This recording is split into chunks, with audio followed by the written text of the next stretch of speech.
Hi, welcome back to John's Random Reviews. Now today we've got a real treat. We've got two old drills I've borrowed, proper old school drills from the early 80s or mid 80s. When I started plumbing, this is the kind of gear we had. So let's look at the first one. This is a big hilti drill and a drill breaker.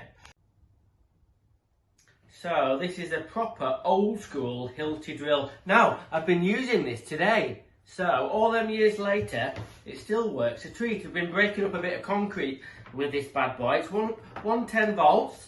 And instead of having a modern drill, would have like a little twiddly handle to make it go from hammer to breaking. Hammer to drilling. It has a really chunky lever. So that's proper old school. Right, it has an SDS chuck for putting the bits in. So they just click in like that. There we go. On. Right, we're going to give it a whirl. Plugged you in. Are you ready? So that's on the chisel action. And then if you want to put a drill bit in, you just swap it. But, this is the most amazing thing of the video. Have you ever seen one of these? It's a drill bit, but it's a drill bit with a spring on it. So if anyone out there in internet land who knows exactly what this for, what this is for, please tell me. It starts off like a normal drill bit, but then, apart from the spring, it has a tungsten end for cutting through concrete or brick. It's got tungsten cutting blades, and it's got a little core bit to get it going. But what's the springy bit for? All them years I've been at work, 35 years nearly, I've been working, I've never seen a drill bit like this. So anyway, right, what else has changed in the modern drills? Well, modern drills, if the bit gets jammed in the wall, it'll just stop. It has an electronic, a lot of the new drills have electronic brakes on them. This fucker didn't.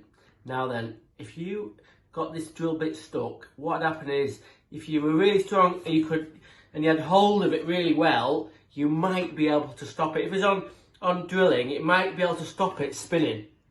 But if you weren't that strong and you had a drill bit in the wall, drilling away, and it jammed, I'll tell you what happened, it would flick out of your hand. It's been known to break people's arms, this drill. But if you could let go of it, what it would do, it would spin. Oh. And spin, and spin. And if you couldn't turn the power off, the cable would get wound up like that, and then it would literally pull the cable out of the transformer. And then you'd probably get a bollocking. So this is how dangerous they were. And thank God, tools have come on so they're not dangerous like that. You shouldn't be using a power tool and scared that you're going to break your wrist.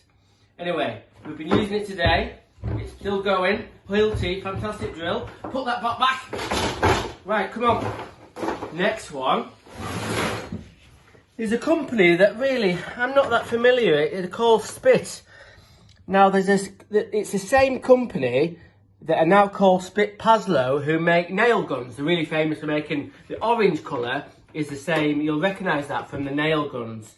Now I looked on Mr. Google, and Spit is originally from France, and then they must have been conglomerated, or they joined partnership with Paslow, who are American, and then pretty much they make nail guns. Anyway, so check out this drill.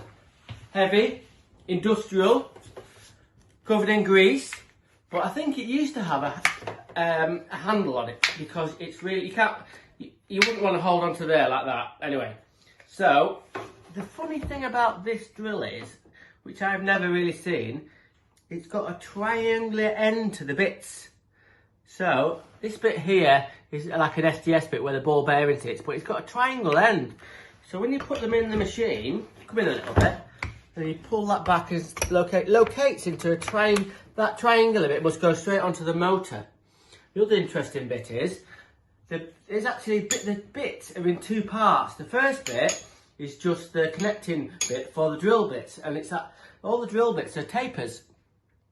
So if you want to change drill bits, what you do is you get a thing called I think it's called a swage, and you drive it in there and it pops the drill bit out, and then you can put that one in, give it a bit of a tap with a hammer, and you're good to go. Right, let's get this thing fired up and then see what this sounds like. Right, here we go. Whoa, it sounds, well, come in a little bit, just hear this. That is the sound of old engineering. That is the sound of hardcore drills before they got all looking like ray guns or transformers, and they all had to have stripes on them or funny colours. This was proper old school drills. So there we go. Two fantastic old drills. I've got my hands proper, what? I've done a day's work, but this is just from handling the drills for 2 minutes. Proper greased up, grand as out. Okay, thanks for watching. Thanks for watching me look in awe at these two drills. Okay, random is rad. Rock on.